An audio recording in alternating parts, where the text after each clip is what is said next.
of the things I'm passionate about is trees. As many of you know who moved over to the North Shore, Mandeville is always known as the Tree City.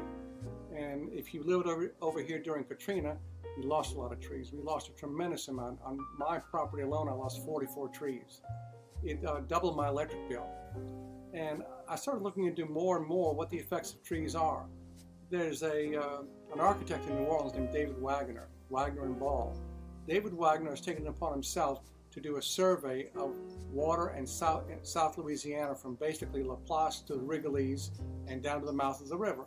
And low-lying coastal areas like Louisiana have a particular challenge in trying to make things work. One of the things that trees do that many people don't realize is that they're part of the drainage system. Trees suck up an awful lot of water. I read where a live oak tree can suck up 600 gallons of water per day.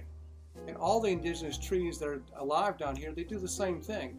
And so when you have somebody who clear cuts a subdivision and leaves no mature trees, you're adversely affecting what happens to the water system. And it's pushing the water problem downstream to somebody else. If people become aware of that and figure that it's a group responsibility, there's a better way to dealing with these things than just cutting things down. I think the tree ordinance in Mandeville needs to be strengthened. I think that we need to be more cognizant that a mature tree is no comparison to landscaping. A shrub or a new tree is nothing like a 150-year-old magnolia tree. They're very different.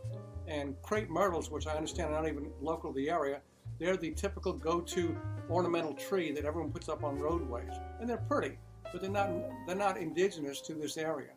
There are a lot of indigenous trees that make the area beautiful, and they provide a purpose. I remember after Hurricane Michael, I was driving through Florida, Mexico Beach, which was devastated by Hurricane Michael, and a lot of buildings were flattened, and there were palm trees on both sides of the road for 5 or 6 miles that looked untouched. And I stopped and asked somebody about that. I says, well, go feel the leaves. It's like leather, and when the wind blows, it tilts off into a teardrop. It's a local tree. That's how it adapts to a storm. The local trees have a lot of beauty. I think you just need to listen to that, and it's something that we need to protect, because we don't want to be like some of these clear-cut neighborhoods on the South Shore that offer nothing but sun and heat. These trees offer aesthetic beauty, they offer drainage, and they help the environment a lot.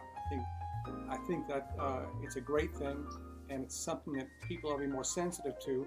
And if I'm elected to the council with your help, I hope to be able to strengthen the tree law in Louisiana, in Mandeville, Louisiana.